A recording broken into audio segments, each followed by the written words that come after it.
What's going on, everybody? Welcome to a very special edition of Catch, Hook, and Shoot, the best podcast you've never heard of. And I am here with a very distinguished panel of guests talking all about Wrestlemania today. So, we're going to dive right in. We're going to go around the table, as it were, have everybody introduce themselves. And I want to hear about your guys' very first WrestleMania experience, whether it was attending or watching or whatever it might be. So let's start it off with my co-host here, my color commentator for our live shows, Charlie G. Hey guys, well, you know me as Charlie G from the NXTUK. I've been watching wrestling since WrestleMania 3, and that is pretty much all I've been doing since then. But I watch other than WWE, so it's just not one particular company that I know about, so I just watch a little bit too much. There's no such thing. Yeah, exactly. There's no such thing as too much wrestling. Amen. So next up, let's throw it to our resident favorite wrestling indie promoter here, Mr. Steve Tortorello.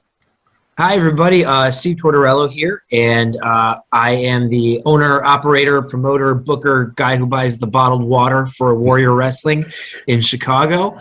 And I've been watching wrestling for a long time. The first WrestleMania I ever watched, though, was, probably 16. WrestleMania 16 when I was a teenager, which was WrestleMania 2000. After I'd gotten back into it in 98, 99, the first time I watched live was WrestleMania 2000. Wow, now you're making me feel old, because the first WrestleMania I saw live was 2. WrestleMania 2. But anyway, all right, so next up, let's go over to another fellow wrestling super fan, usually known as the Champ, but he's not carrying his belt today, Demetrius Payne. I've been watching wrestling. Honestly, I don't remember when I wasn't watching wrestling. I remember the first WrestleMania I ever saw was WrestleMania 1. I remember I was a kid who would bug his parents to get all the pay-per-views. I actually every first WrestleMania since the first one, and even been to a couple of them. So this is a special time of year for me. Yeah, absolutely. Honestly, it's my favorite time of year. I mean, I think I go more all out for WrestleMania than I do for Christmas. So. And last and certainly not least is my co-host on my other YouTube show called Jabs, or Just Another Bullshit Show. This is Rich Lange. Hey guys, Rich here. Just part of Jabs, and first WrestleMania I saw was on tape, VCR, was WrestleMania 1, and it was probably around the WrestleMania 2 time, and it got me really into it. And talking about the pay-per-views, the first ones my parents finally bought for me was WrestleMania 4 with the tournament, and I was devastated because Hogan didn't win. I was like, wait, Mom paid all this money and Hogan's out. I can't watch this. But after that, the first one, the only one I got to see live was WrestleMania 22 here in Chicago. So, same thing, lifelong wrestling fan. Not as hardcore as you gentlemen, so please forgive me. I love it. It's you can't beat it. So I'm just glad to be a part of this. Yeah, and like I said, my first one that I saw live on TV was WrestleMania 2. I've only ever been to one in person. That was 13, as you can see from the chair hanging behind me. I was sitting 4th row when The Undertaker won the title, so that was, it doesn't get any better than that. Watching your favorite win the title in the main event of WrestleMania, that's like the ultimate fan experience for me. So, all right, so basically we're just going to be talking about WrestleMania in general as an event. We're not going to go over this year's card or anything like that. We're not going to get that in depth into that kind of thing. But just WrestleMania as a whole, I mean, it started all the way back in 1985 with WrestleMania 1 in Madison Square Garden, and we see where it's gone from there. So the first thing I want to talk about is like where it started and where it is now. You know, like I said, the very first WrestleMania was an afternoon event. It was basically like a big house show. You know, a lot of the territories did like the big super shows like that. The first one, honestly, was Starrcade, Jim Crockett Promotions back in '83. And WrestleMania just kind of took that to the next level, basically. So what do you guys think about like where it started versus where it is now, where it's almost a week-long event? It's in the big football stadiums, 80, 100,000 people, whatever it is, you know, and it's a full weekend of events. The main show sometimes it's 6-7 hours long. Compare and contrast for me where it started, where it is now. Has it gotten too big? So with that one, I actually want to get a promoter's perspective on this. So Steve, I want to start with you. Sure. So I think it has really grown to become a cultural event. Like take the March Madness, the NCAA basketball tournament. It began as simply the end of the year playoffs for a particular sport, and then it grew to become its own cultural hallmark. A certain time of year, you did things a certain way, certain terminology came in, bracket busting, etc., and it just became its own phenomenon. I think WrestleMania is very similar. I think it went from, as you said, just another supercard to becoming a tradition, and that's when the name began to sell, the event began to sell. It's not the match you're going to see. You're going to get tickets to WrestleMania. They've done an incredible job of making the event itself feel like a big deal and feel like a tradition. But to your second question, I would say I think it has gotten almost too big as far as the length of the show, the style of the show. I think the intimacy and the flow. As a promoter, I always think about show flow. I think it has lost a lot of the ability to flow as a self-contained quality show. I'll say more about that later, but yeah, I think it's gotten too big. Okay, so Rich, what about you? I know you've like you said, first WrestleMania you saw was 1, and I know you still watch it more or less every year. So same question. What's your opinion?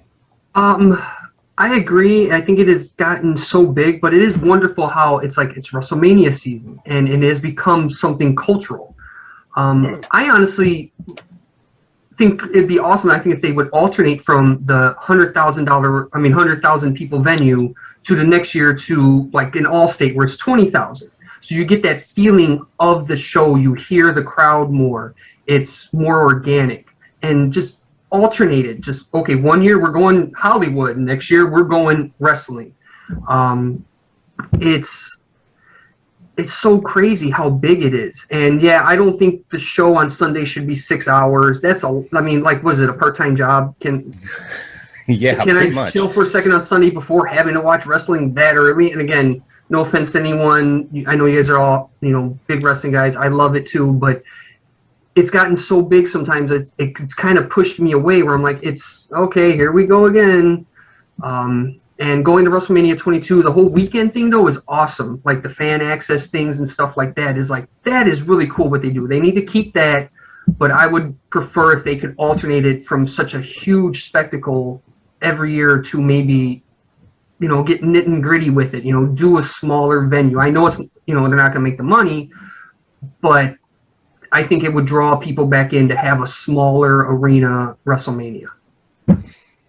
Yeah, I mean that actually sounds like a decent idea, but like you said, I don't think they'll do it because of the money aspect of it. Why have 20,000 when you can have 100,000? But yeah, $500 every ticket. Fuck. But yeah, I mean, as far as the 6 or 7 hour main show, I mean, Rich, I used to have a WrestleMania party every year. Last time I had one, everybody was gone before the main event came on because it was so long. Yep. So I definitely agree with you on that one. But Demetrius, how about you? What do you think? Has WrestleMania gotten too big? I think about WrestleMania as I've gotten older over the years and learned a little bit more about the kind of the background of just wrestling in general, but specifically WrestleMania. Vince McMahon pushed all his chips in the middle of the table and he went all in for the first WrestleMania. Mm-hmm. If it didn't work, I don't know what wrestling would look like right now. And I feel like, I don't know if it's because, the great, powerful Wizard of Oz, Vince himself, every year, like he gets back in that headspace where I got to go big, I got to go big, I got to go big. But that's just what it feels like to me. It feels like every year he's always trying to top himself because that's basically how it all started for him. He had to go all in for the first WrestleMania, for there to be subsequent WrestleMania. So hasn't gotten too big, maybe, but like we already said, I can't get enough. So if I'm getting older, so if I need to take a nap, I just pause it and come back to it next day on demand, something like that. But you can give me more. Just plug it in my veins. I don't care. Yeah, I would agree with that too. And you make a good point about being able to pause it and everything, because I think I've heard Jim Ross say multiple times on his podcast, it's all about, with the network now and everything, it's all about hours of content, because they know people have that ability now. You can pause it and go back to it later. You don't have to watch it all the way through for all those hours, unless you're actually sitting in the arena. But so I think that plays into it a lot too, is just creating content for their network. So I'm sure from that perspective, the longer the better. Yeah. So Charlie, how about you? What do you think about where how far WrestleMania has come in the last 37 years? Well, I'll touch on what Steve and Rich talked about. It would be nicer to have a flipping switch to big stadium to small stadium, which I thought was the plan originally. It was like, we'll have the big stadium, go back to the Rosemont, and go back to Staples Center, stuff like that. And then as a spectacle, as an indie fan, I'll take this a different way. As an indie fan, it has grown so other promotions can run their own shows during Mania weekend. So starting Thursday, I know this year they're doing NXT, but other promotions can run starting from Thursday through Sunday morning during a Mania weekend. Now, is that WWE's fault? Yeah, I'll say yes. But other people get to profit off of WWE's wide range of fans. You can grab your WrestleMania fans and still go to an indie show that weekend. So you get two shows for the price of one big one, you could say. Is it too big? To me, yes. I looked at all this WrestleManias. They used to have 12 or 13 matches and it would last 4 hours. Now they put on 8 matches, it lasts 7 hours. It's a little off balance for me, and it's a little bit too big for their own good. Yeah, and you touched on an important point. WrestleMania weekend really has become a big deal for the independent promotions, and kudos to them for taking advantage of it, because you figure WrestleMania weekend, you have the largest concentration of wrestling fans in one area that you're going to have for the entire year. So why not, head to that same area and put on some shows? So they go big and they get a good profit out of it. They can last for another 2 months without having to run a show usually. Yeah, exactly. So that's definitely something. I just want to jump in real quick, because this is something I think is so cool about WrestleMania and what it is. When you have the World Series, a bunch of minor league baseball promotions or whatever don't come in and have shows that weekend and have games that weekend. When you have the Super Bowl, you don't have a bunch of minor league and semi-pro football players. You don't got the XFL playing.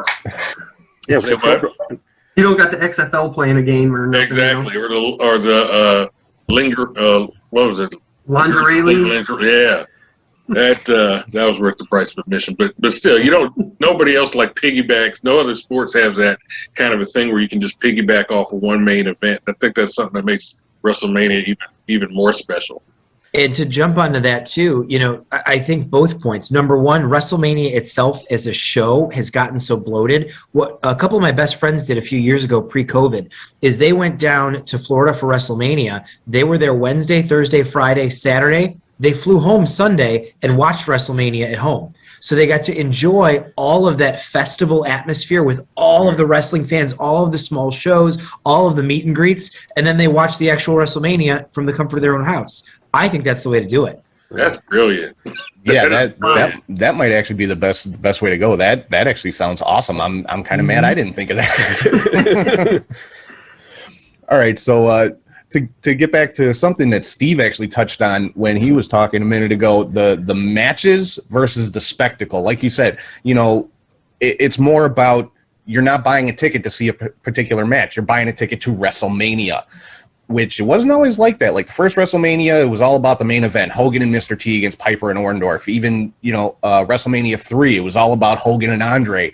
Now, would you guys say that the matches have almost become secondary to the spectacle? And I want to start off with Demetrius on this one. 100%. WrestleMania is all about sizzle. If you get some steak, great. But it's all about the sizzle at WrestleMania. It's about the set. It's about the entrances. It's about the gear. I mean, great if you got some good storylines and you have some guys put on some great matches, but that's almost like secondary to all of the other things that surround WrestleMania, in my opinion. Plus, if you're there, if you happen to go for those been to one, like seeing people from all around the world, seeing the cosplay people, all the different events and everything else. In those moments, you're not thinking about wrist locks and arm bars. So if you get some good matches, that's awesome. But if you don't, you still usually go away having a good time. Yeah, Rich, what do you say about that one? Are the matches secondary now? Oh God, yes. It's. I mean, like Demetrius hit it on point there. Like all the entrances take forever now. I mean, only certain superstars back in the day would get a long entrance. Now everyone's got this spectacle coming in, and I don't know, man. Like you said, if you get a good match, it's cool. It's like the wrestlers now seem to be like, I'm on a WrestleMania card. I'm gonna do a Raw show. It's like, no, you're at WrestleMania. Put on a WrestleMania show. You know what I'm saying? It seems lost the, like, I really can't think at the moment. You guys probably could in the last 5 years. Classic WrestleMania match. Sorry, that was going my point. I don't remember any matches really from the last couple of years. I mean, I know things that happen, but it's like, it's all like, well, I remember he came in with that weird ass motorcycle or whatever. And it's like, what happened to the sport of it? I mean, they call it sports entertainment, but it's become way more entertainment. I love it. I'm going to be watching it, but it's just like, where's a good armbar? Yeah, and you hit on a good point. They always talk about now WrestleMania moments, and that's what it's, to me, has become about. It's like you remember the moments of WrestleMania, but you don't have a lot of memorable, just classic wrestling matches anymore. Like I remember, when Seth Rollins cashed in his briefcase in the middle of a match that was already going on, but I couldn't tell you anything that actually happened in the match, So it's funny you bring up that Seth Rollins WrestleMania, because I remember from that one, that RKO off the curb stomp. Like that was a moment. That was like, holy. That's for WrestleMania. And that was the first match. And that doesn't happen too much anymore. That pop. It's all everything else. And then, there's the match. And, okay, who won I thought was going to win. And, okay, let's go to the next match. But still love it. Yeah, so, Charlie, what do you have to say about that one? I mean, yeah, it's more of a spectacle than anything else. And Rich just said it. Where's the pop? If you're in a 100,000 seat arena, you are not getting that same feeling. I mean, I'm sitting there watching what you guys half the time. I'm like, this match is still going. Are the fans even there? Are the fans with it? I don't get the same vibe as a small arena. You hear the echo. Sure, the Seth Rollins one, you heard it. I think it was because it was nighttime. I mean, it was Seth freaking Rollins. But it was just like, it's more perspective than anything. They get the big names that they can. Triple H versus Batista. Really? Who needed that last 2 years? I mean, this year's going to be probably Bad Bunny. They just get the names, It's just, it's all spectacle. I mean, I know it started with Mr. T, but that had to be there in order to make this what WrestleMania is. Now, I don't think you need it as much as they really do. Well, at least Mr. T looked like a badass compared to Bad Bunny. Well, okay, he looked badass in WrestleMania 1, not WrestleMania 2. Hey, man, don't disparage the 24/7 champion. What about you, Steve? I know you touched on this already, but as far as the matches becoming secondary, what are your thoughts on that one? Yeah, I think it's interesting. There's two experiences of WrestleMania. There's the experience of being there live in the football stadium, and there's the experience of watching on television. I've been to probably 5, maybe. I'd have to count them live. 22 here in Chicago, where it was small, and then 4 other ones at big football stadiums. When you're there live, the fireworks and the entrances and the things that we were just talking about are cool because you're seeing it live. Mm-hmm. When you're watching it at home, you go to the bathroom, you make, tamales, you take the garbage out, you talk to your neighbor, you come back and you're like, the match hasn't started yet, right? Because it's 15 minutes between each match. So I think the experience is very different. I think the live experience is a lot of fun. I think the watching experience is a bit draining as a viewer. And with fewer and fewer matches that matter, as we just said, that also makes it more draining as a viewer. As a TV viewer, I want to see incredible matches with incredible energy from the crowd. And what I'm getting is 60% backstage skits, commercials, entrances, and other things. Mm-hmm. So I think when it became the big thing that it is, it lost those intimate matches for the most part. There's still some here or there, but it lost those intimate matches. I think about Angle versus Michaels. I think about, obviously, Austin Hart. I think about WrestleMania 20, Benoit, Triple H, and Michaels. These I remember all of the sequences in those matches so clearly. And like you guys just said, I just, in my mind, went, what's the last good match I remember? I remember Kofi winning. I remember Seth cashing in. Everything else is kind of a blur. So I think the matches have gotten lost.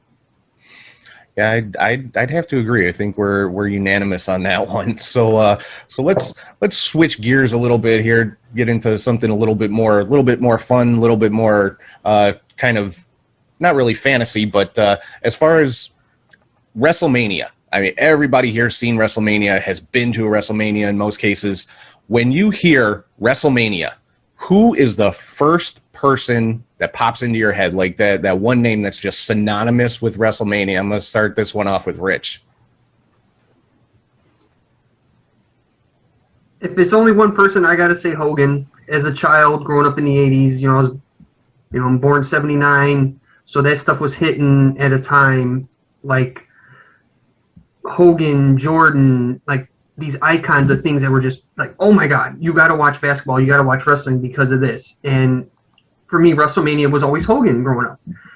Watching that first VHS tape and being like, oh, wait a second, I'm missing out on something.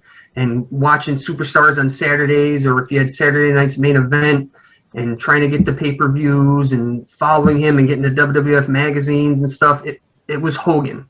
Like, for me, I know there's more, but I'm going to stick old school. First name that comes to mind is Hulk Hogan. All right. That, I mean, can't argue with that. He main evented 8 out of the first. Damn right, you ain't arguing with that. Main evented 8 of the first 9 WrestleManias. So I mean, yeah, for a lot of years, Hulk Hogan was WrestleMania. It was literally built around him. So, that's not something that can ever be taken away. What about you, Charlie? Who for you is Mr. WrestleMania? It's still Hogan, technically. I mean, like you just said, he's first 8 main event, 8 of the 9 main events. If I have to pick a second one, I'm going to my later questions. Well, no, I mean, wait, we're not doing a Mount Rushmore thing yet, right? No, I know, but I mean, don't do that. It's Hogan. It's yeah, Hogan, I mean, no, you can double up. There's no rules against having the same answer.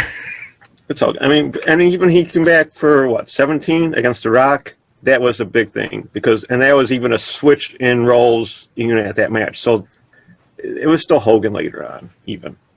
Yeah, and as far as that match with The Rock, I mean, that was the main event of that show. It wasn't the final match, but that was the main event of that show. Because that's the one that everybody went nuts for. So, Steve, how about you? Who's your Mr. WrestleMania?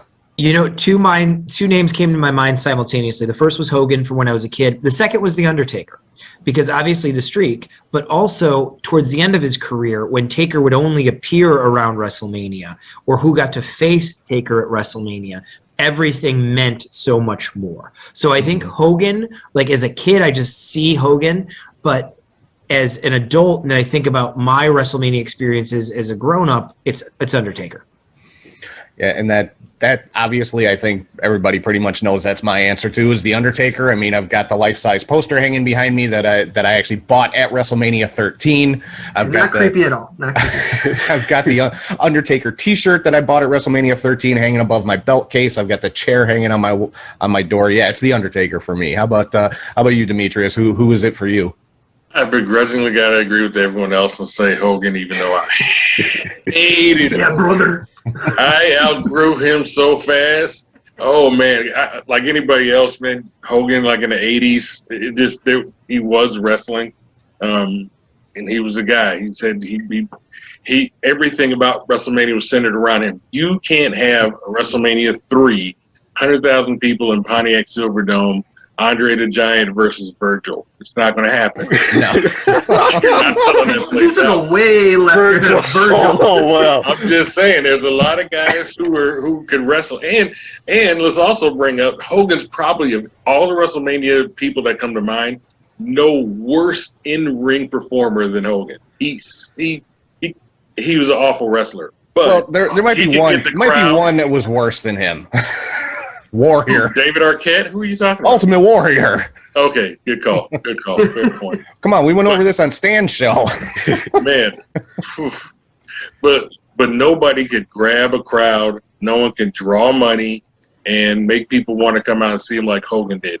But after him, as far as like good matches and memorable matches over the course of his WrestleMania career, I got to go with Shawn Michaels. When Shawn Michaels was on a WrestleMania match, it didn't care.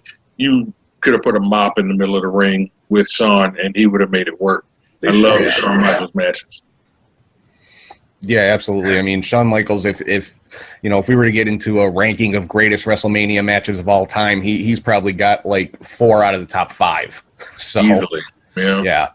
So all right. So talking about that, as far as dream matches, this is just total fantasy booking here. You can pick any wrestler from any company at any point in time, any type of match to put on a WrestleMania card. I want to know who you guys are picking. I've got an entire card here in my notes, which I'm not going to go through the whole thing, but I'm interested to know, what is your WrestleMania dream match? And Charlie, let's start with you on this one.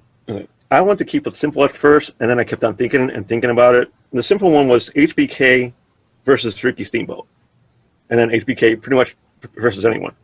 Yeah. HBK versus AJ Styles, HBK versus Seth Rollins. My main match is War Games. 1988 Steel Cage. Top.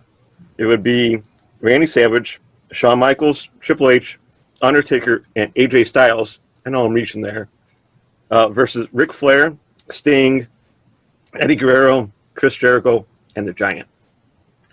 Wow, I like that. I like that a lot, actually. Since you brought up HBK, I'll name one off of the bevy of matches I've got here. HBK and Randy Savage, I thought would have always made a great match. But Steve, how about you? What's your WrestleMania dream match? It was one that was teased for a WWE video game in the summer of 2012, but could never come true. Stone Cold Steve Austin and CM Punk. I think those two generational rebellious badasses.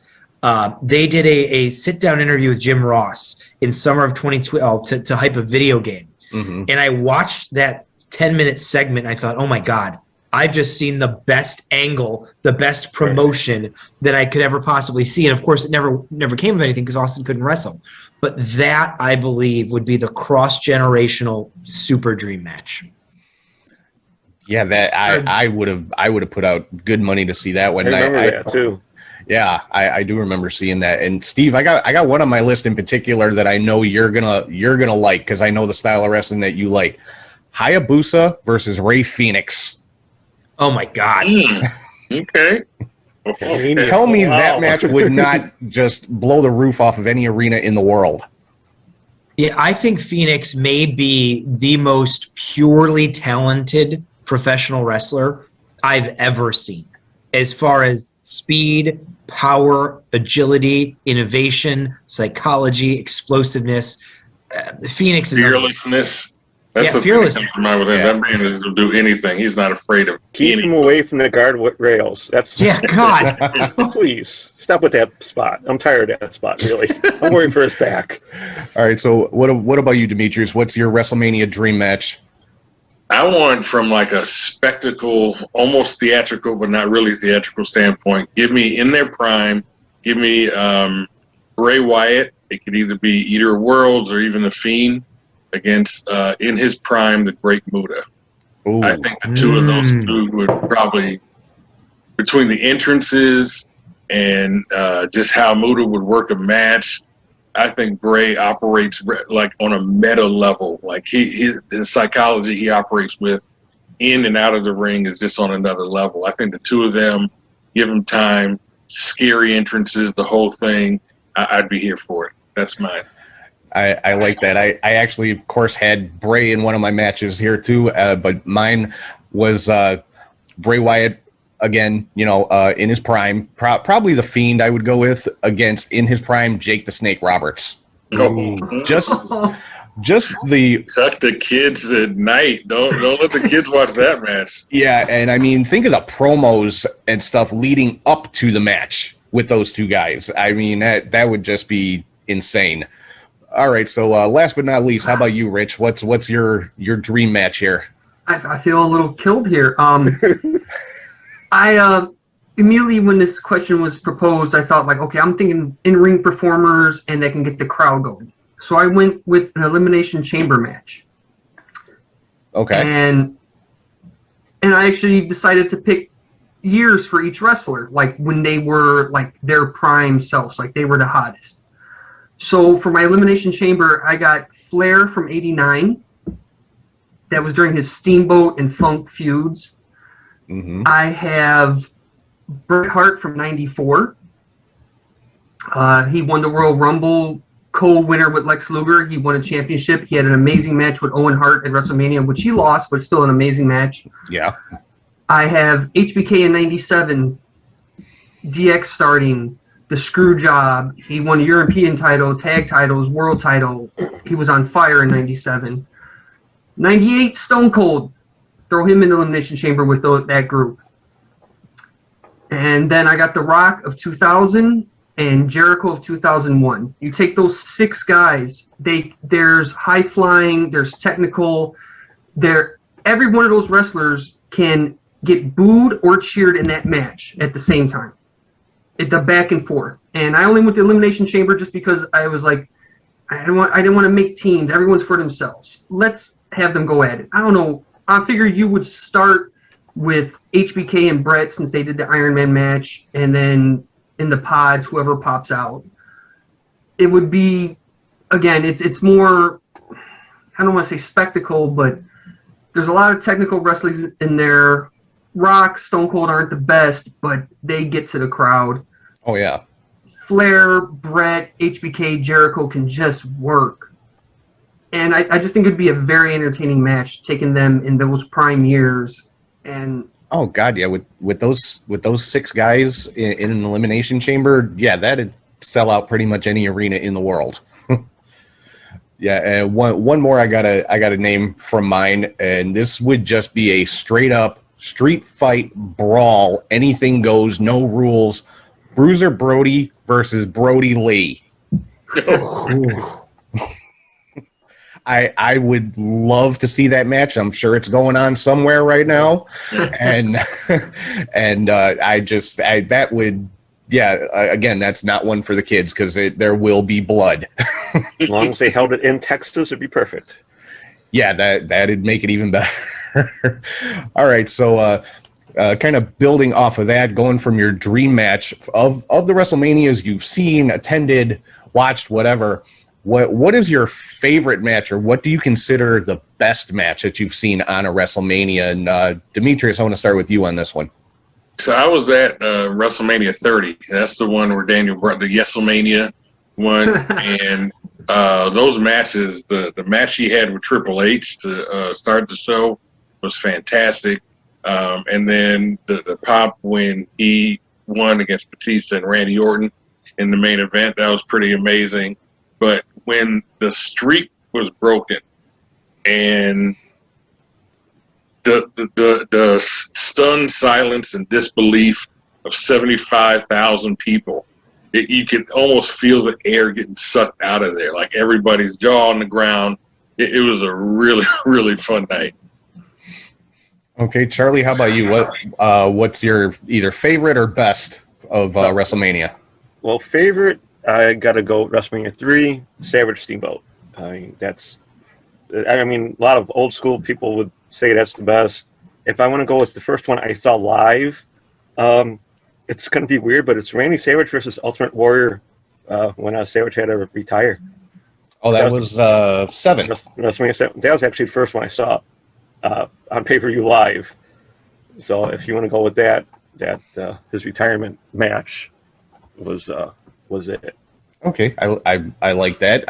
My one that I have for the best is Savage and Steamboat WrestleMania 3. To me, that's still the best WrestleMania match of all time, and at least in the top 5 of greatest matches of all time. I mean, I still know half the moves in my head as they go, and yeah, I mean, there was bump and this and that. So something like 22 false finishes in that match, and Steamboat won with a small package, and it was just a classic wrestling match. And what I always say, about that match is WrestleMania 3, Hogan and Andre sold the show. Those 90,000 people were there for Hogan and Andre. So Hogan and Andre sold the show. Savage and Steamboat stole the show. Yeah, but were there any super kicks in that match? Not a one. Nobody slapped the leg. Nobody. No. Hey, WWE is fining guys for that now. WWE is fining guys for slapping their legs now. I just read that today. Well, that's great. But sure, why not? So, Steve, how about you? Favorite or best or both from WrestleMania? I'm going to cite 2 a little bit later than the era we've been talking about. The first is Angle versus Michaels at 21. WrestleMania goes. I just thought it was one of the best worked matches between 2 guys who at the time were my absolute favorites. They were just at the top of their game. They had an incredible match. The other one is also a Michaels match, Michaels Taker from 25, the first time Michaels and Taker faced each other. I was there the next year at 26 for Michaels' retirement. Wow. But I think the match at 25 was just unbelievable. I remember standing on my couch watching that match. The moment where Taker does the tope and misses the cameraman and basically tombstones himself into the ground. Yeah, that was scary. I thought it was over. What I thought to myself was that wasn't supposed to happen, and they're going to call an audible and just let him get counted out because he's dead. And when he made it back to the ring, that is one of my favorite in-ring moments in all of WrestleMania. That match was so amazing. I had outer body experience watching that match.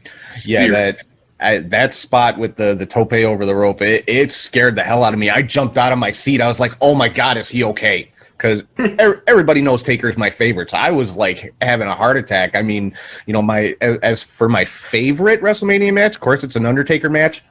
Not the most technically sound match ever wrestled, but it's Taker and Sid at 13. I have to, that's always going to be my favorite because I was there. I was in the 4th row. I still can catch myself on camera watching it on the network. I still pop for that every time. And Taker won the title.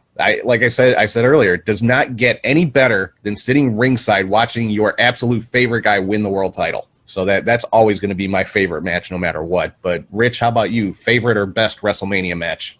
I'm going with, I don't know if it's my favorite or the best. It's something to me that encompass what WrestleMania is. And it's Rock Hogan.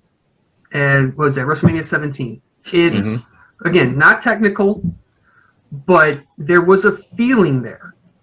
You went back, everyone got booed, everyone got cheered, and no one expected that. Going into watching that match, I did not expect Hogan to get cheered at all. I didn't expect Rock to get booed.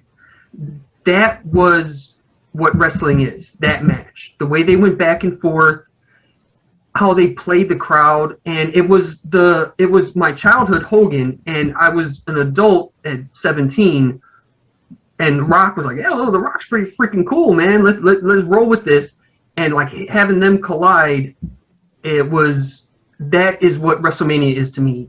Matches like that. No, it's not the best. It's not an Angle and HBK, which is phenomenal, or Taker and his work. Watching these 2 icons, and not that all these other guys aren't icons, but there's something the way they move the crowd where they don't move the crowd with their move sets and everything. They get the emotion in a different way. And like I said, you're getting booed 1 second, you're getting cheered the next second. That's very hard. Usually someone's always getting cheered. Usually someone's getting booed. That was a back and forth, and that to me is what WrestleMania is. It's like I want that feeling every time. Oh yeah, I mean you're talking about literally the two biggest stars, and I don't just mean wrestling stars. I mean general worldwide known stars that WWE has ever produced in the same ring at the same time. I mean nothing like that will ever happen again. It just won't. So yeah, as far as WrestleMania matches go and importance of matches and things like that, that definitely has to rank up near the top. So I definitely think that's a good choice. And I still love Hogan's little reach out and I'm gonna shake his hand at the end. I love this. He's holding the ribs. It's excellent, Can't beat it. Yeah, I mean that Hogan and Rock, they're all about the charisma. They're both of their biggest strong suit. Rock is a little bit better wrestler than Hogan, but they're still all about the charisma. All right, so let's get into something again. Just having a little bit of fun here. Some alternate history. Demetrius mentioned earlier, Vince McMahon went all in on WrestleMania 1. He staked his entire life on WrestleMania 1. Had it failed, WWE would have gone out of business. They would have been bankrupt. What if that would have happened? If WrestleMania 1 was a complete failure and WWE went under, where is the wrestling business today? Is there a wrestling business today? Is there a national or global wrestling company? And again, I want to get the promoter's point of view on this. So, Steve, I'm going to start with you. I think there is still wrestling today. I think that narrative is very put forward by Vince McMahon is very WWE-centric. Because if you remember, Jim Crockett Promotions in 1985 was still a major force. There were still the AWA. There was still a lot going on. And McMahon's genius was finding a way to marry his product to cable television, to celebrities at that moment in time. So had McMahon not become so successful in the mid to late 80s, other companies would have become successful, maybe not to the same degree. They wouldn't have made Hulk Hogan and things like that. But I don't think wrestling would have went anywhere. You still had Ted Turner, who still loved wrestling and wanted it on TBS and TNT. So I think wrestling still evolves, but definitely Vince McMahon becoming the major player for wrestling, that shaped how it evolved. What the things that we think of when we think of wrestling, entrance music, poses, WWE catchphrases, that kind of thing, that all would be very, very different. Maybe it'd be very sports-based. Maybe it would be like a New Japan currently or in the 90s. But I don't think wrestling would have gone away. I think it just would have been very different. Yeah, and you make a good point because at that time, Crockett was still a major player. Like we said earlier, Starrcade preceded WrestleMania by 2 years. So could Crockett Promotions have been that big national company if Vince would not have gotten to where he is today? So Demetrius, what about you? What do you think? What if WrestleMania 1 would have been a failure? Where does that put us today? I feel as like wrestling would have stayed in that kind of like almost like carny niche area that it was in. I feel like wrestling would have evolved because that's what things do. That's what entertainment should do. But I just think it would have been a lot slower, and we probably would have still had like this whole like carny feel to wrestling. The thing that the real brilliance to me with WWE is the production value. Whether it's a package leading into a match, trying to encapsulate a storyline that's going to culminate in this match. It could just be commercials. It could just be the signatures at the beginning of shows. The production value. I don't know how WWE's not won Emmys and stuff because they put forth production value that surpasses a lot of other things. And I don't think that anybody else would have caught that part of it. You can get some big muscle guys and have them throw each other around the ring. You can do that. But to produce it in a way that it's a lot more malleable for the masses, I think that's the real genius of WWE. Yeah, I'd have to agree. WWE is definitely, they're the ones that put they coined the phrase, they're the ones that put the entertainment into sports entertainment. So I would probably tend to agree that it would still be, I don't know if we'd still have all the territories around the country like we did at the time, but I think it would still be much more sports-based and not so much entertainment as the way WWE does it. But Charlie, what do you think? Where would we be today if WrestleMania 1 would have been a failure? I have to disagree. I think we would have the territories. I mean, all these indie companies right now seem like that's their own territory. You know, you had the Northeastern Wrestling still has a company. The Florida has wrestling. Even with NXT still in Florida, you have Florida companies there. And out west, and you have a couple, you know, Seattle and California have all their companies. I think we'd have more territories with more promotions within them, so that, and maybe they would do their own super show that way. Kind of like how Steve runs Warrior. He gets all these guys from different companies to do one show. I think some of these territories would do the same thing, kind of like the AWA try to do, WCCW try to do. They brought in other names from other territories to have a bigger product. And I don't think the prices and promotions would be as high as they are today because of Vince and his mad genius of we can spend $50 for a 4-hour show and still get away with it. Mm-hmm. So I think there would be territories and more companies, more wrestlers actually, but not a lot of people would see it.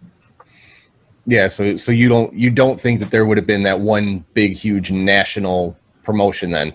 Well, I think WCW would maybe still be in business, but they're still on a lower, you know, it's just TNT. Well, obviously TNT is bigger now, but I don't know if it would have grown to where it is today, being, you know, with AEW being like, okay, this is the hot thing. Mm-hmm. I don't know if WCW would have actually hit that peak of like, okay, let's get some more talents, raid, as Vince did, raid some other companies to get their talent.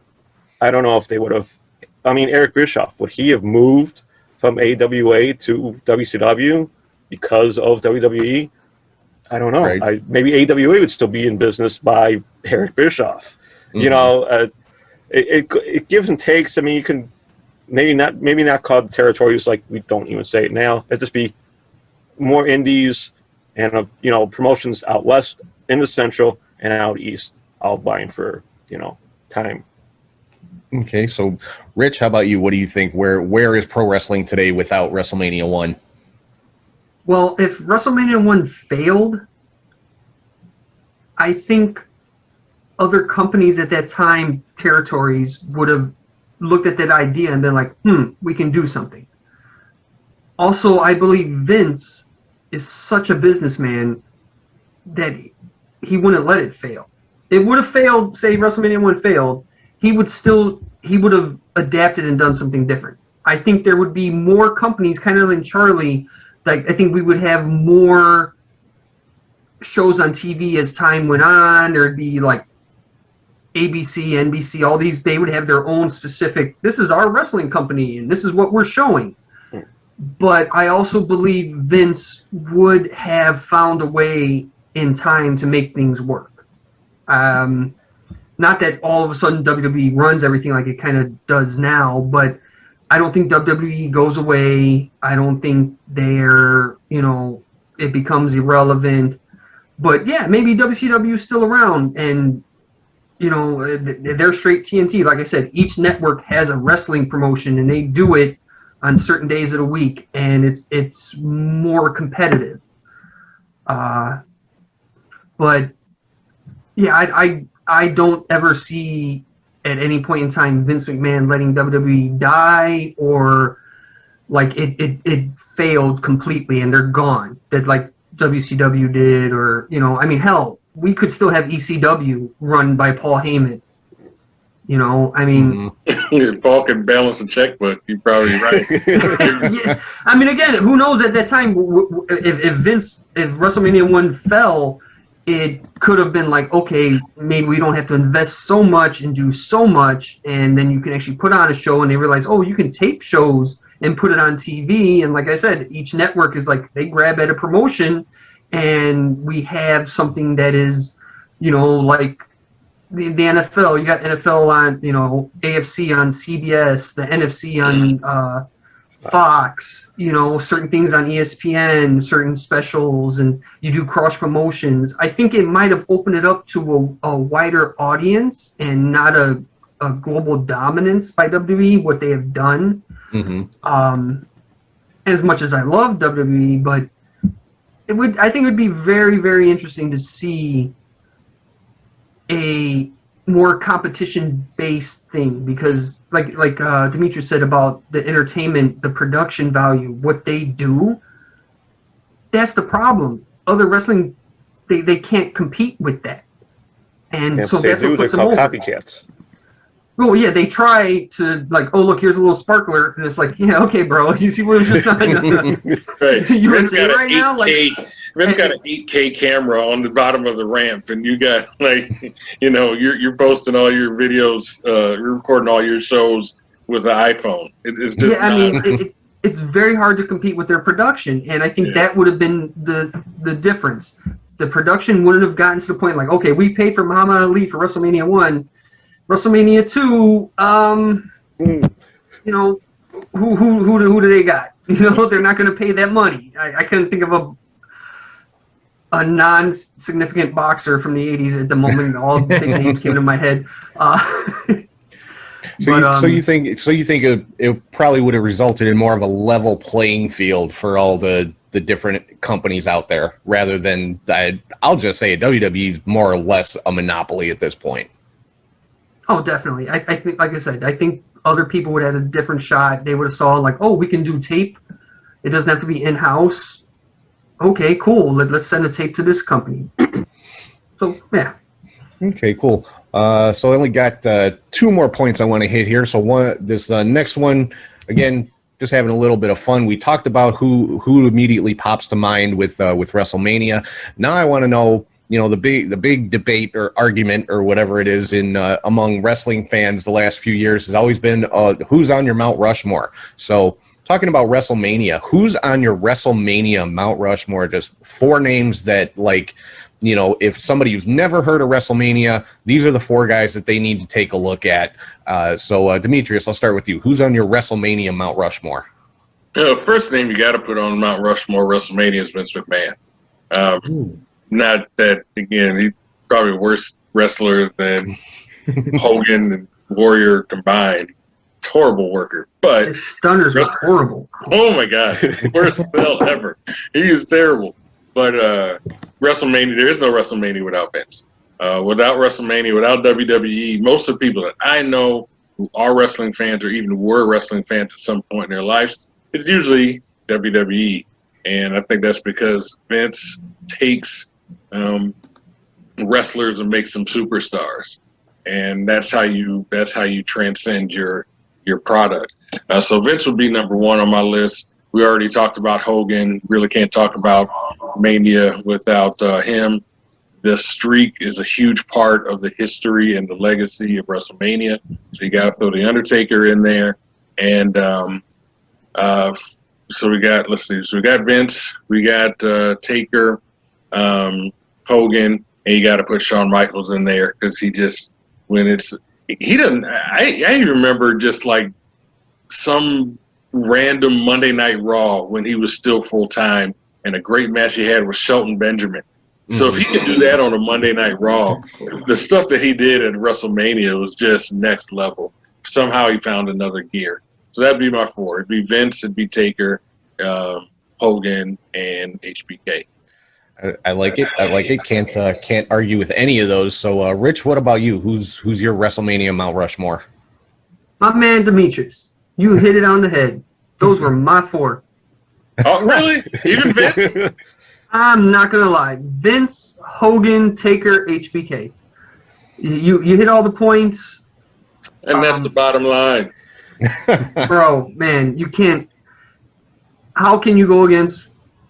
If it wasn't for Vince and his vision, we wouldn't be here right now. The fact that Hogan could sell, and even his in-ring work stuff, I know he did a lot of better stuff in Japan. Came to America, he had to dumb down things and, you know, simplify his moves. Like I said, Taker and his streak, that was just, who would have thought it? Over 20 matches undefeated. Unbelievable. And HBK, that dude is 6-13 at WrestleMania, but he is considered Mr. WrestleMania. Okay? Like, he doesn't win. He just puts on a motherfucking show. So, Man, all facts. Demetrius, right there with you. Vince, Hogan, Taker, HBK, man. Cheers to you. All right, so Man. we got a consensus on that one so far. Charlie, what about you? What's your WrestleMania Mount Rushmore? I'm going to change it up at least. It doesn't matter what he thinks. I had to do it. I was waiting. There you go. Sorry. That is my fourth guy. I debated between Vince, John Cena, and The Rock. I picked The Rock. I picked The Rock because he's being talked about for next WrestleMania, of all things. He's not even in wrestling right now. He's making movies. He's being talked about for WrestleMania next year against Roman Reigns. So he's my fourth. Hogan, how can you deny 8 of 9? Coming back for 17, put on the match that Rich talked about. And then even his later, some matches were okay. Him botching at WrestleMania 30, calling it the Silverdome and not the Superdome. Demetrius, I'm sure you popped at that. I mean, I was a little lost in the sauce. Yeah. I watched it back over and I was like, wait, what? I mean, and they're still trying to bring back Hogan a couple years ago with Alexa Bliss. He's still going to be around. Shawn Michaels, even as the Rockers, he put on great matches. I mean, he wasn't in them as well as he should have been, but the Rockers were still good. When he became the Heartbreak Kid at WrestleMania 9 outdoors with Sherry on his arm against Tatanka, still kind of a nice match, but you knew he was the star. And then Undertaker, the streak, and being how he went out was like the fitting way to go out for someone who ruled for all those years. And just real quick, Charlie, how great is Shawn Michaels that you can look at a tag team now and say that one guy's a Jannetty, and then everybody knows what that means. Jannetty is a bad word. I think that just proves the brilliance of Shawn Michaels. Since you brought it up, if you watch AEW and you watch the Young Bucks, they have Matt Jackson is now wearing an earring like Shawn Michaels. They are making fun of the Rockers. Oh, man. I know it started on BT. I haven't watched them all, but they're making fun of that because people were starting. I think someone was trying to call one of them Jannetty, so they went with it.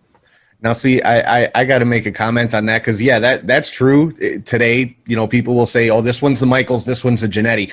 But, see, that is an evolution of an even older comparison because that originated with the Rock and Roll Express. Okay, it was, this guy's this guy's the Ricky Morton because Ricky Morton was considered the bigger star. Oh, he's the Morton, he's the Gibson. So that just goes to show you how old I am. So, well, see, I like both the Rock and Roll Express. I never saw that, but then later on I did. But I kind of that's something that JR says a lot on his podcast. Like, oh, he's the Ricky Morton of that team.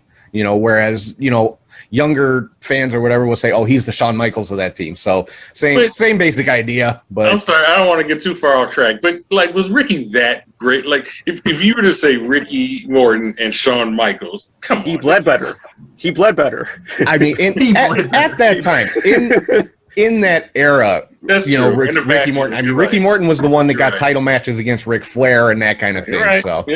So all right. So, Steve, how about you? Who's your WrestleMania Mount Rushmore? I've been sitting here as everybody's been talking, and I agree fully on 3 of the 4. I think it's Taker, Hogan, and Michaels. And for me, the Mount Rushmore is based on longevity. I think Rock and Austin were bright, shining stars, but they were like shooting stars. They burned and they were gone. Versus Hogan was there for the first 10 and then back again. Taker was there for forever. Michaels was there for forever. So I think to myself, who was just a staple of the show that made the show what it was? And so I would go with Cena as my 4th because I think from 19 onwards, with the exception of 1 or 2 he missed for injury, Cena has like a 15, 16-year streak out of maybe 17 or 18 where he's in a marquee match year after year after year after year. And yes, we are at the point now where the name WrestleMania sells itself. But when they transitioned into those stadiums after 2021, 22, it was Cena's name that made those transitions possible. So when they went to Detroit in the stadium, when they went to Orlando for the stadium, when they went down to Dallas, it was Cena's stardom that allowed them to make that transition back to the football stadium. So I put Cena as number 4. Damn good point. That That's was a really Lange. good Good point. point. Cena Yeah. does not get called enough credit. You know, I got real sick of the hustle, loyalty, respect Cena, Sure. but the character. But he doesn't get the respect for being the ace that he was for the time that he was. Because when Austin was gone, Rock was gone, you know, a lot of guys, a lot of those marquee attitude guys were gone. And you look at John Cena's looking around like, it's just me. And he did great. And he did it longer than most. Great great point.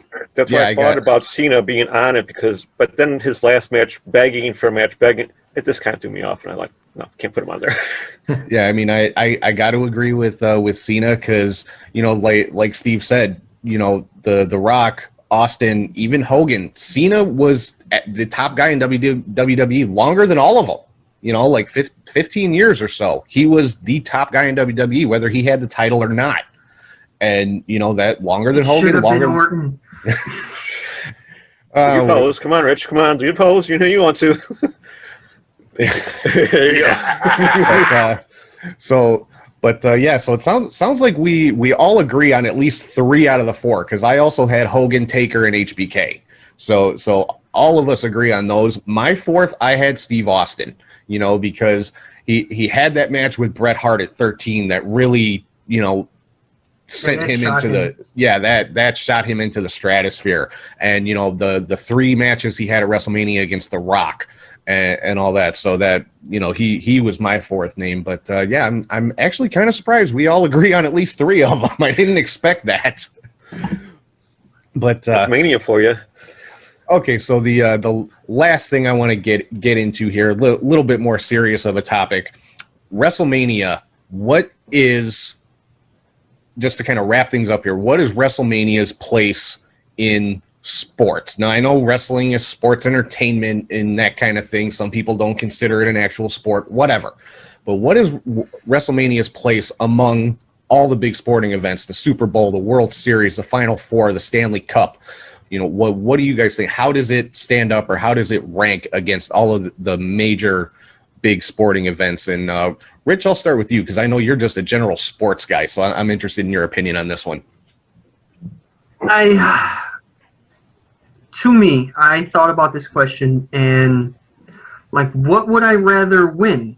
Or what would I rather be a part of? Would I rather win an NBA championship, a World Series, the Stanley Cup, Wimbledon, the Masters? And yeah, I'd rather win those than win at WrestleMania. And that's no slight on what these athletes do, these men and women. What they do is amazing. I don't think it, like, well, I mean, you know, back in the day, championships, there weren't that many. And now there's so many championships that are recognized worldwide. So it's a little different. It's just like boxing. Boxing's got, like, tons of fucking titles in weight classes and this and that.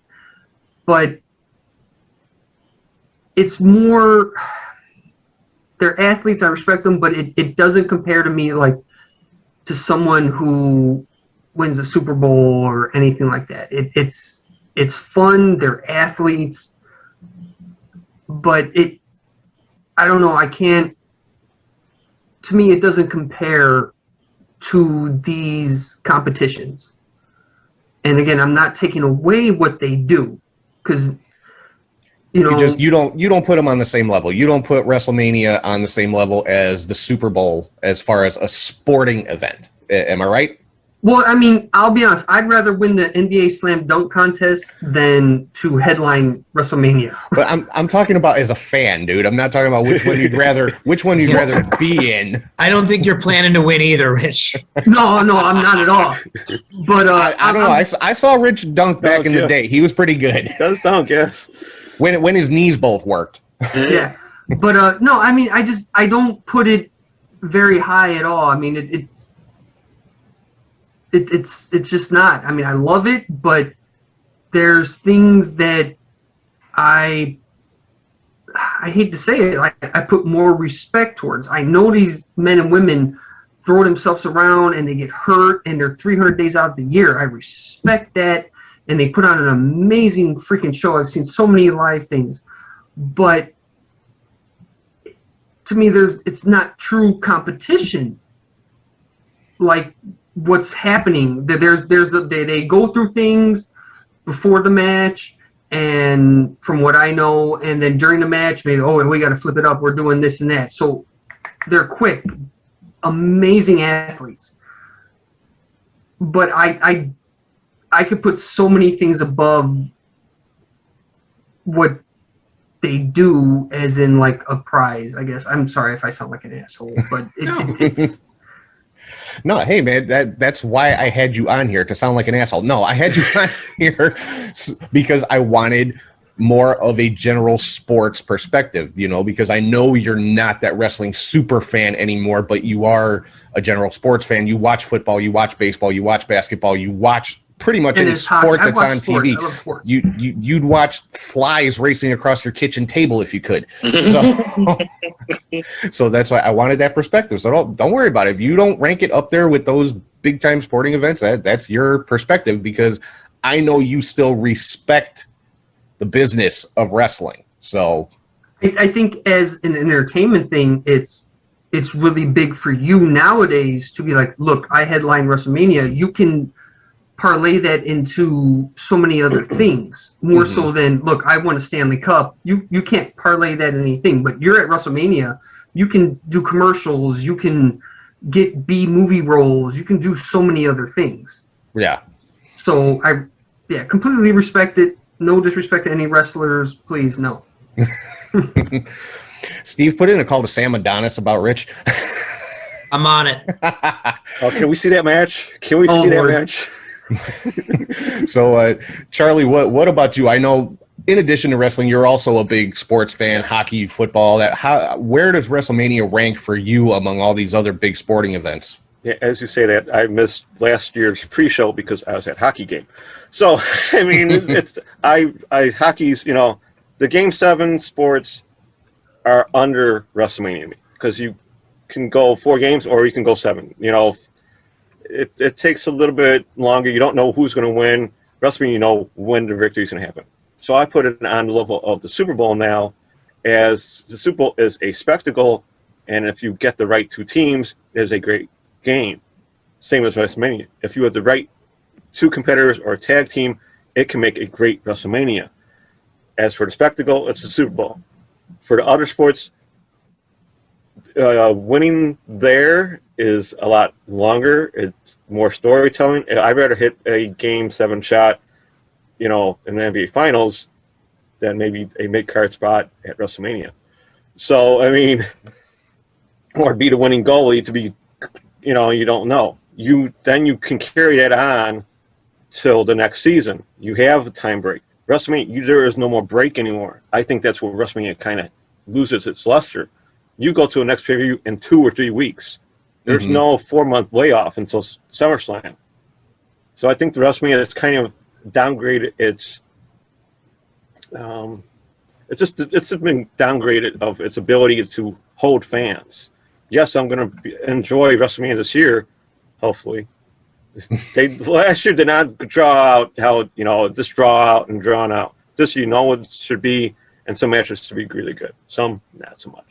But I think it's just lost its luster of what WrestleMania was and where it's going to go. All right, and Demetrius, how about you? Where does WrestleMania rank for you among all the major sporting events? As a full on to my core mark for wrestling, I'm just going to say WrestleMania supersedes it all. And one, just because wrestling, professional wrestling, particularly WWE and WrestleMania, there's no pretense. We are here to entertain you. When you have a playoff series, it can go 7 games, it can go 4. There's a lot of different ways that it can go. But WrestleMania is like, boom, it starts at this time, it's over at this time, and all in between, all we're trying to do is to entertain. And that's it. Like, other sports storylines, I have teams that I like. They might suck one year, they might be great one year, get to, Final Four and losing the final game. You know, a lot of different things can happen. But with WrestleMania, I know they're at least going to try to entertain me every single time. And that's money well spent for me.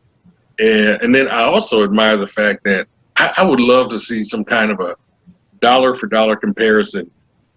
When WrestleMania comes to a town and all the indie shows come and all the international flights come in and all the hotels are booked, all the restaurants are popping, the bars are full, everything else, what those dollars look like as opposed to when the Final Four was in your town or when the Super Bowl is in your town or when all this.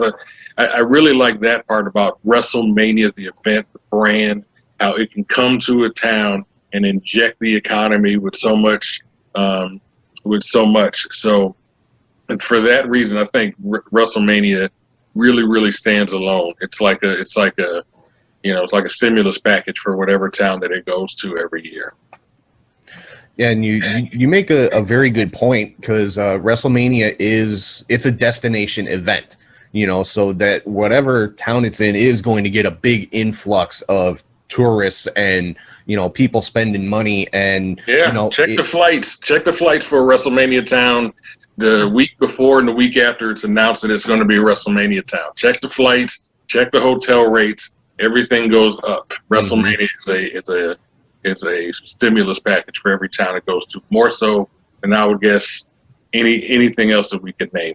Yeah, I think the only major sporting event you could really compare it to is the Super Bowl, you know, in that respect, because everything else, it is some type of series, and it's bouncing back and forth between two towns typically, you know, so you don't have that one location where everybody's trying to get to. Steve, what about you? You know, where does WrestleMania rank for you among all the major sporting championship events? You know, for me, it depends on who's a part of it. So Demetrius referenced the Daniel Bryan WrestleMania. That one meant a lot to me as a fan because I bought so much into his narrative. I had seen him wrestle in Chicago Ridge for Ring of Honor in front of 112 people, you know, and so for me, certain WrestleManias are unbeatable. But similarly, you know, when the Blackhawks are in the Stanley Cup, when Notre Dame is in the college football playoff, when the Cubs are in the World Series. So for me, I am so attached to the individual narratives. I don't care about the Super Bowl unless the Bears are playing in it. I really don't, you know, and I don't care about the NBA Finals unless the Bulls are playing in it. So for me, I don't have an attachment to that specific platform. I have an attachment to the story and the people that I care about. So some years, WrestleMania is the most important thing in the world to me. Other years, I could do without it. It really depends on the stories.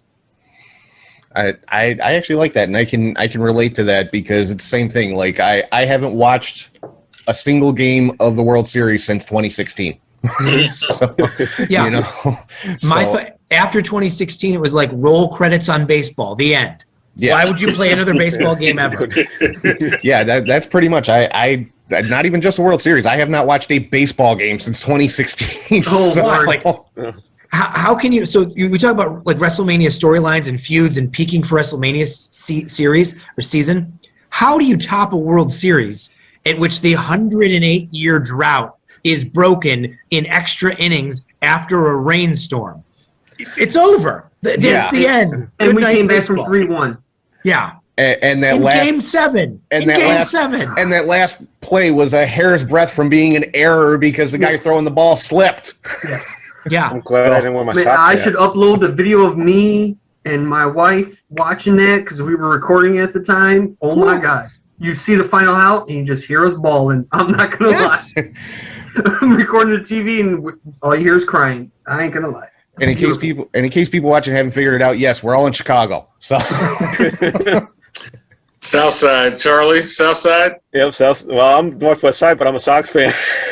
Well, and I don't hate the Sox. I thought 2005 was magical. But, I mean, just if you follow baseball. Oh, no, I love the Cubs winning. I enjoyed that, too. I was like, all right, about time I can stop picking on my friends, stop picking on Rich and Tom, and people at the park. I can stop picking on them because they finally won. I was happy for them. I was one of them. I actually recorded that the last inning because I knew something was going to either badly happen or they would win. And it almost happened when it badly happened. And I would have had it on, DVR. All right, so I think we're about ready to wrap stuff up here. But before we do, I want to just let everybody know you can pick up this real nice Catchmania shirt at catchhookshoot.com/shop. Also this hat and a bunch of other brand new merchandise that I designed it all myself. And I'm very proud of it. So at least go take a look at it. Catchhookshoot.com/shop and just check out the whole website because I put that all together myself too. And I think it's pretty damn nice. So, but I want to thank all of you guys for joining me for the show. So let's go around the table one more time. Just kind of sum things up. What does WrestleMania mean to you as a whole when WrestleMania season comes around? So let's just go one last time around the horn. Rich, thank you for coming on and being a part of this, even though I know you're not the biggest wrestling fan anymore. I appreciate you being on the show and giving your point of view. So what does WrestleMania as a whole mean to you? Real quick, thank you all, gentlemen. This has been great. Hope we can do something like this again. But yeah, WrestleMania to me, it's joy. It's suspension of belief. I know this isn't real what's happening, but I know they're doing something that I can't understand. And I just love it. I can't, every year, like, I don't watch wrestling like I used to, but WrestleMania season comes around, that season, it's like, man, I gotta get into this. I need to see what's going on. And it's just, it's a must watch. I love it. And again, thank you all for listening to me talk shit, swallow spit. But yeah, man, WrestleMania is awesome. Always watching it. Awesome. So Charlie, as always, thank you. Appreciate everything you do for the show. I can't thank you enough for everything you do with the Indie Cut, being my color commentator and all that, and doing this kind of crazy shit with me, trying to pull something like this off. But what does WrestleMania mean to you? Well, if you can't see behind me, I love WrestleMania. Yes, I do look forward to it every year, good or bad. It's still part of my life. I mean, WrestleMania is the show to watch if I can watch it live. More I can now. But as a wrestling fan in general, the weekend itself is to be, I got to see it. Everything that goes on during the weekend, I'm usually watching because I have no job. So I can watch from Thursday afternoon till Sunday midnight one year, everything that's going on. So I love Mania. Awesome. And Demetrius, again, thank you. I appreciate you coming on the show. I really, I've only talked to you a couple of times, but I love hearing your perspective on wrestling. I think you have a very good view of the wrestling business from a fan's perspective. So just to wrap things up, what does WrestleMania mean to you? Wrestling just in general is my great excuse to not have to grow up.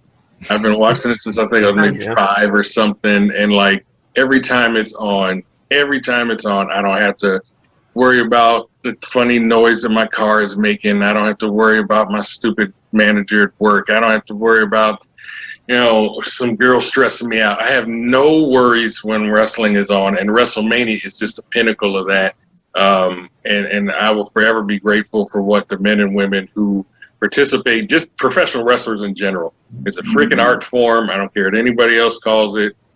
And it has been providing me with consistent entertainment for decades. And when this pandemic is over, I know they got the next couple of WrestleMania venues already etched out. Rain or shine, I'm gonna be at one of them, maybe 2 of them. Maybe, well, not this one coming up. I'm right now, but wrestling has just been a tremendous source of entertainment for me for decades in my life, and I'm never giving it up. I wish. So if a girl ever asked me to choose between her and wrestling, I would be like, "Come on, I can't lie to you." And that would be it. I would just leave the subject alone because. Yeah, thanks so much, guys, for being on here. I can't wait to do this again with y'all. This has been great. Demetrius, I'm pretty sure that's one of the reasons that I'm single right now, if I'm being totally honest. So But is my are you worse dedication off to for it, wrestling. What's that? I feel like you made the right call. I'm just saying. Yeah, I think so too. Honestly, I agree.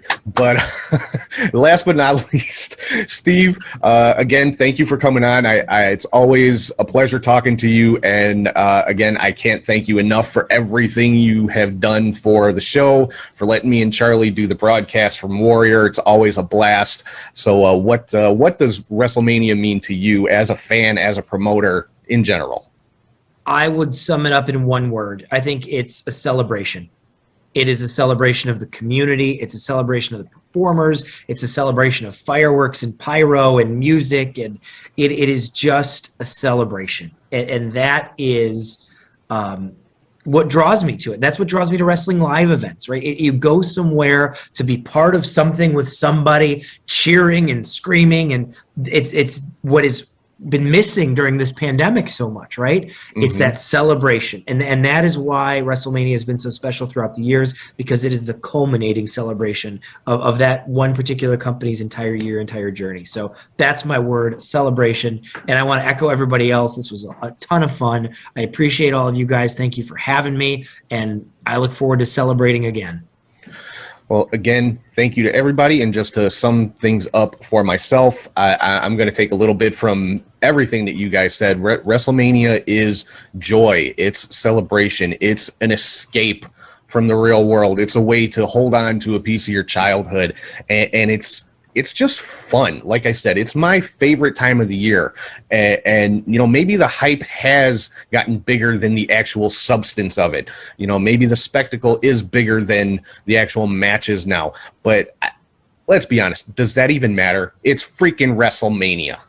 You know, if you're a wrestling fan, this is your Christmas. You know, and like I said, I think I go more all out for WrestleMania than I actually do for Christmas. So, but yeah, just again, thank you guys so much. I appreciate y'all coming on the show. I definitely want to, you know, do more of the panel shows like this, because this has actually gone a lot smoother than I expected it to. I expected this to fly off the rails inside of 5 minutes, and it didn't. So I appreciate all of you guys.